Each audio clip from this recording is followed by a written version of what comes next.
Fala pessoal, beleza? Aqui quem fala é o professor Breno. Nós vamos começar a segunda aula. Espero que todos estejam bem, todos estejam em casa, todos estejam tranquilos. Bom, a gente vai começar a aula sobre pensamento clássico. A gente vai falar sobre os pais fundadores e sobre a tríade clássica. Seriam Marx, Weber e Durkheim. Beleza? Vamos lá, vamos resolver os exercícios obrigatórios e um dos exercícios complementares. Beleza? Exercícios obrigatórios. Número 1. Da UEL, que é a Universidade Estadual de Londrina, 2013. Os documentos de identificação individual podem ser analisados sob a perspectiva dos estudos weberianos a respeito da sociedade moderna. Sobre essa análise, assinale a alternativa correta. Para ilustrar essa sociedade moderna que está sendo destacada na questão, eles trouxeram a imagem, que seria da sociedade primitiva, seria a evolução da sociedade primitiva à sociedade moderna. Então, a evolução do macaco aos códigos de barra, certo? O que isso atribui à questão?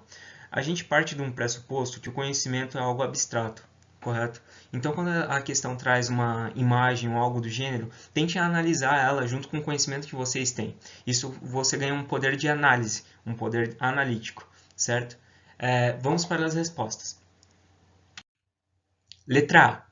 A ação racional com relação a valores é do tipo conceitual que explica o uso do CPF, uma vez que se refere às riquezas do indivíduo. Letra B. A adoção de documentos de identificação pessoal corresponde aos interesses dos indivíduos pelo prestígio social. Letra C. A identificação pelo CPF é um exemplo de imitação e de ação condicionada pelas massas, fenômenos comuns na sociedade moderna. Letra D. CPF e documentos pessoais fortalecem o processo de desburocratização das estruturas racionais de dominação. Letra E. O uso do CPF é uma das ações adotadas de sentido, isto é, compreensível pelos demais indivíduos envolvidos na situação. Leiam com calma, interprete a questão a partir da aula que foi dada. Então, se você precisar, retorna no conteúdo que passou da aula, o começo da aula, que foi a aula do professor Taborda, e acompanhe a forma do raciocínio e o direcionamento que essa questão está te pedindo. Ela está pedindo para você ter os conceitos básicos do Weber, certo? A gente está falando de ação social, você precisa saber o que é a ação social. Aqui nós temos dominação, e esses fatores são algo que o Weber trabalha durante a sua obra e que o professor Taborda explicou e que está na apostila de vocês. Então, por favor, se vocês tiverem alguma dúvida, retornem, leiam com paciência e se mesmo assim vocês não entenderam, entre em contato conosco e vamos conversar, beleza? A resposta correta dessa questão é letra E. O uso do CPF é uma ação dotada de sentido, isto é, compreensível pelos demais indivíduos envolvidos na situação. O comentário que eu deixo para essa questão é porque a utilização de documentos, RG, CPF, passaporte, que são documentos únicos, você tem o seu número de RG, seu número de CPF, seu número de passaporte, seu número de CNH. Ele não tem em nenhum outro lugar, a não ser que seja falsificado, alguém com o mesmo número que você. Está vinculada à burocratização da sociedade. A sociedade impõe isso para estabelecer uma padronização e até mesmo estabelecer os princípios de Estado que Weber vai trabalhar depois, que é necessário uma identificação com a nação, certo? Então, por isso a burocratização da sociedade. Quando você utilizar esse termo, lembre-se do Estado e o poder do Estado. Beleza? Não fugindo disso. Somente existindo devido à compreensão que os indivíduos fazem desse tipo de ação. Ou seja, o CPF só existe porque as pessoas o utilizam e atribuem sentido a essa utilização. Vocês compreenderam? Que tudo isso, tudo que envolve o CPF, a identificação individual de cada um de vocês, a minha e a dos outros professores, dos pais de vocês e etc., isso só é válido porque nós damos significado. Ela é uma ação, nós damos uma ação sobre esse documento. Beleza? Espero que tenham entendido. E pessoal, para contribuir um pouco mais nesse período de quarentena, eu trouxe para vocês uma dica, o que eu chamei de Momento da Quarentena. O Momento da Quarentena de hoje é um filme, que o que eu proponho para vocês é vocês assistirem O Preço do Amanhã, com esse homão da porra que é o Justin Timberlake, que é Pensando Marx Weber e Ação Social. Assista esse filme. Eu vou dar uma sinopse bem rápida, que é mais ou menos assim. Com 25 anos você para de envelhecer e o que vale nessa sociedade do filme é o tempo. Então você tem um tempo de vida, você pode ser imortal, só que para isso você precisa de tempo. Então tem todo um contexto. Assistam, é meio futurista e eu acho que vocês vão gostar. Mas assistam pensando na ação social do Weber, beleza? Depois comentem e falem o que vocês acharam. Pessoal, número 2, da UFU de 2013, Universidade Federal de Uberlândia. Durkheim caracteriza o suicídio, até então considerado objeto de estudo da epidemiologia, da psicologia e da psiquiatria, como fato social e, por isso, dotado das características da coercitividade, da exterioridade, da generalidade. É tomado, pois, como objeto de estudo sociológico, em virtude do fato de, letra A, variar da razão inversa ao grau de integração dos grupos sociais de que faz parte o indivíduo. Ou seja, quanto maior o grau de integração ao grupo social, mais elevada é a taxa de mortalidade e suicídio da sociedade. Letra B. Ser possível observar uma certa predisposição social para fornecer determinado número de suicidas, ou seja, uma tendência constante marcada pela permanência a despeito das variações circunstanciais. Letra C. Configura-se como uma morte que resulta direta ou indiretamente, consciente ou inconscientemente, de um ato executado pela própria vítima. Letra D. Depender exclusivamente do temperamento do suicida, de seu caráter, de seu histórico familiar, de sua biografia, uma vez que não deixa de ser um ato do próprio indivíduo. A resposta correta é a letra B. Ser possível observar uma certa predisposição social para fornecer determinado número de suicidas, ou seja, uma tendência constante, marcada pela permanência a despeito de variações circunstanciais.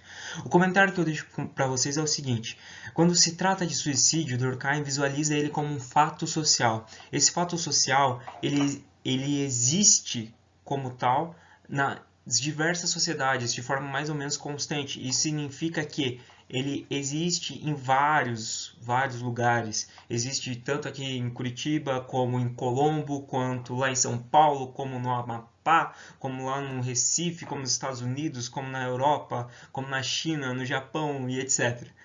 Deu para entender? E daí isso concretiza três características durkheimianas do estudo de Durkheim, que é a coercitividade, a exterioridade e a generalidade. Tá, mas professor, o que é isso? Pessoal, continuando o comentário. Vamos lá. Coercitividade é a característica relacionada com o poder ou a força com a qual os padrões culturais de uma sociedade se impõem aos indivíduos que a integram, obrigando esses indivíduos a cumpri-los. Beleza? Acompanhe comigo. Vai lá, devagarzinho.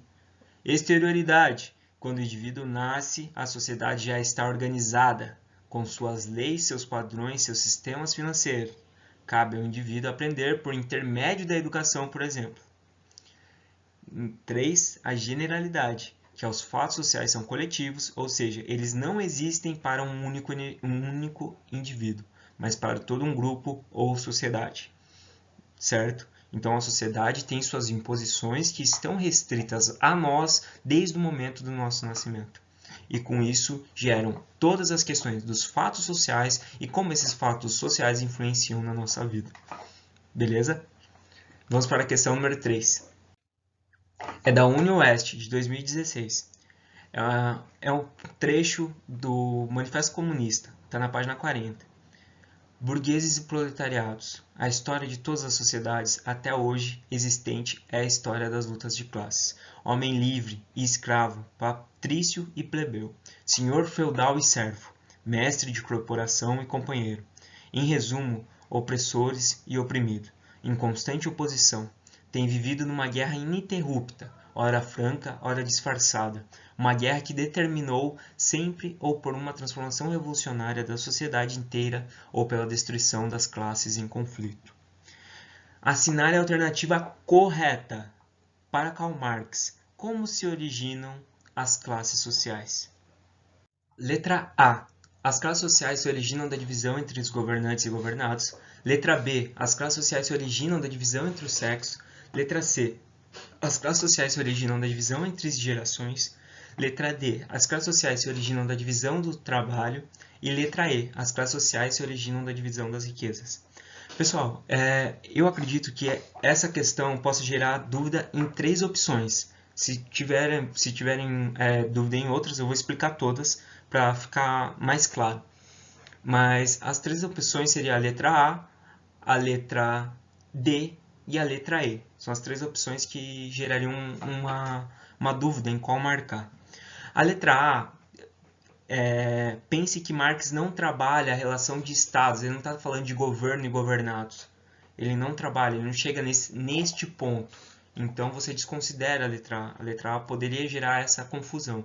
A outra questão seria a letra E. As classes sociais originam-se em divisão das riquezas. Essa eu acho que seria a principal. Mas não é isso que Marx está trabalhando. Marx parte do princípio de proletariado e burguesia. E se vocês se lembram do que está escrito na apostila de vocês, se não, dá uma voltadinha lá, dá uma olhadinha, que Marx fala sobre os meios de produção. Meios de produção a gente está falando de trabalho. Então a resposta correta para essa questão é a letra D. A gente já vai comentar ela no próximo slide, mas aqui a letra B, Marx não trabalha com essa questão da sexualidade, do sexo, e a letra C, ele não trabalha com a questão geracional.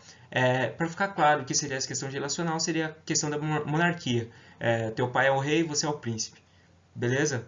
Então a resposta correta é a letra D. O comentário que eu trago é: para o Marx, as classes sociais se originam da divisão de trabalho. Na sociedade capitalista, a divisão está entre o proletariado e os burgueses, aqueles que vendem a mão de obra e aqueles que são os donos das empresas e fábricas que lucram em cima do trabalhador. Beleza? Esse vídeo está sendo gravado no dia 5 de maio, por isso que eu coloquei esse dia 5 do 5, porque hoje Marx completaria 202 anos. Valeu? Próxima questão. Exercícios complementares. Pessoal, eu escolhi a questão 7. Peguem lá, me acompanhem. Peguem a apostila de vocês. Vamos fazer esse exercício junto, que eu preciso da atenção de vocês. Eu escolhi esse exercício porque é da Federal, é um exercício de 2018, é um exercício recente.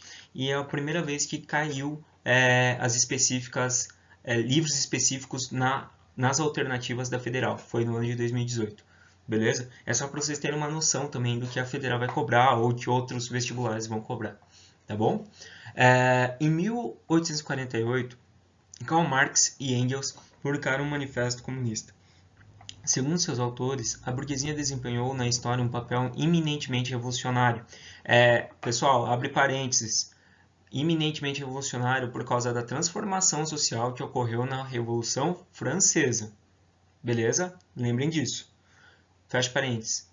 Onde quer que tenha conquistado o poder, a burguesia destruiu as relações feudais, patriarcais e lídicas, rasgou todos os complexos e variados laços que prendiam ao homem feudal e seus superiores naturais, para só deixar subsistir, de homem para homem, o laço frio do interesse. Fez da dignidade pessoal um simples valor de troca, substituiu as numerosas liberdades conquistadas duramente por uma única liberdade sem escrúpulo, a do comércio. E em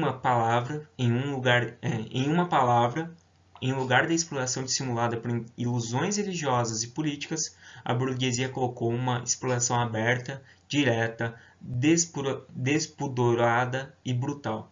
Pessoal, voltando, abrindo parênteses novamente, lembrem das configurações, das revoluções que tiveram e que foram necessárias para o surgimento da sociologia que a gente viu na aula passada, na aula 1, beleza? Então a gente está falando da Revolução Industrial e da Revolução Francesa, certinho? Tudo o que era sólido e estável se desmancha no ar. Tudo que era sagrado e profano, e os homens são obrigados finalmente a encarar sem ilusões a sua posição social e as relações com outros homens. Beleza? Esse trecho foi retirado do próprio Manifesto Comunista e está entre a página 42 e 43. Certinho? Vamos lá. Com base nessa passagem de Manifesto Comunista, assinale a alternativa correta. Letra A. Marx e Engels demonstram uma grande empatia pela classe burguesa. na medida em que ambos possuíam origem social nessa classe.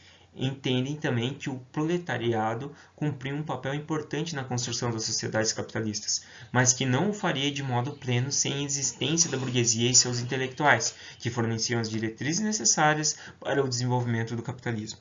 Letra B. Para os autores, não haveria outra possibilidade de burguesia revolucionar os meios de produção. Por seguinte, as relações de produção que não fosse pelo modelo instituído pela Revolução Francesa ocorrida em 1848. Daí a importância do Manifesto Comunista, escrito no mesmo ano em que demonstra que Marx e Engels concordavam com os ideais comunistas da Revolução Francesa. C. Quando Marx e Engels escrevem que tudo que era sólido e estável se desmancha no ar, tudo que era sagrado é profano, e os homens são obrigados finalmente a encarar sem ilusões a sua posição social, atestam quanto a Revolução Burguesa, com auxílio dos comunistas soviéticos, estavam travando uma luta contra a Igreja Cristã Ocidental. Letra D. Há muito, frações da burguesia e partidos de orientação comunista do continente europeu estavam associados numa campanha contra os valores modernos cristãos e ocidentais. A Revolução da Burguesia, descrita por Marx e Engels em um Manifesto Comunista, já defendia o Estado totalitário e o fim das liberdades individuais, que, mais tarde, iriam resultar na formação de partidos políticos de extrema esquerda, como o Partido Nacional Socialista dos Trabalhadores Alemães, também conhecido como Partido Nazista. Galera, entre todas as questões... falta um. Letra E. De acordo com Marx e Engels, a burguesia, enquanto nova classe social que emerge no mundo moderno, trouxe consigo uma série de elementos que não apenas denunciaram os aspectos arcaicos das sociedades antigas, suas formas arquétipicas de dominação, seu primitivismo religioso e sua ineficácia política, como também apresentaram a modernidade como um novo projeto de sociedade, retirando os indivíduos de sua passividade social e lançando-os no processo histórico de desenvolvimento de suas relações de produção. Pessoal, eu sei que essa questão é extensa, eu sei que dependendo da situação que vocês tiverem, sob a pressão do vestibular, vai ser, os detalhes vão passar despercebidos, mas vejam bem, o comentário que eu trouxe para vocês, a resposta correta é a letra E, e o comentário que eu trago para vocês é que o Manifesto Comunista, ele traz em seus pedaços dentro do manifesto, tem várias definições. Então, por exemplo, essa definição de burguesia, trabalhar a questão do meio de produção e vários outros pontos que a obra de Marx traz estão citados, referenciados no Manifesto Comunista. Então, o comentário que eu deixo é que quando define a burguesia em seu caráter arcaico de dominação aliado aos discursos de modernização técnicas das relações de trabalho. Então, quando ocorreu a Revolução Industrial, voltamos para o mesmo ponto, que é a Revolução Industrial e a Revolução Francesa.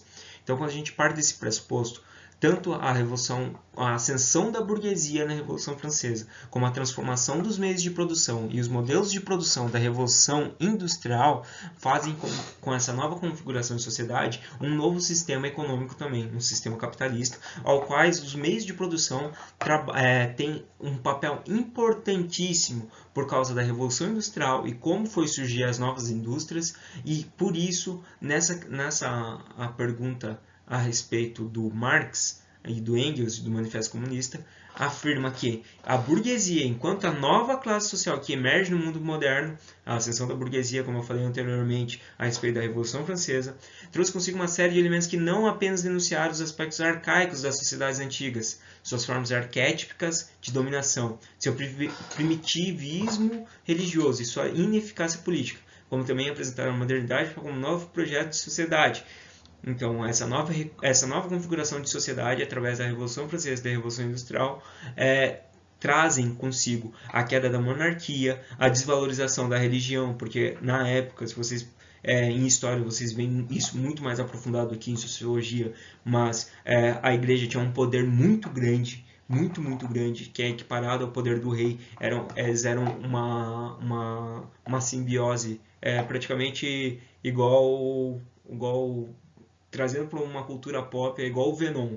Então ele traz a igreja e o rei se ajudavam muito. A igreja com essa questão de depender muito dos benefícios do rei, do poder do rei, enquanto o rei tinha a bênção da igreja e a igreja transformava essa questão de que o rei era o abençoado de Deus, que o rei não poderia ser questionado, esse tipo de coisa, certo? Então você tem uma desestabilidade política também.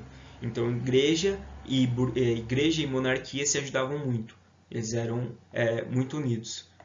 E enquanto isso, a sociedade sofria com a questão dos servos, dos vassalos, e por isso que também é essa ineficácia política que traz na resposta correta, certo?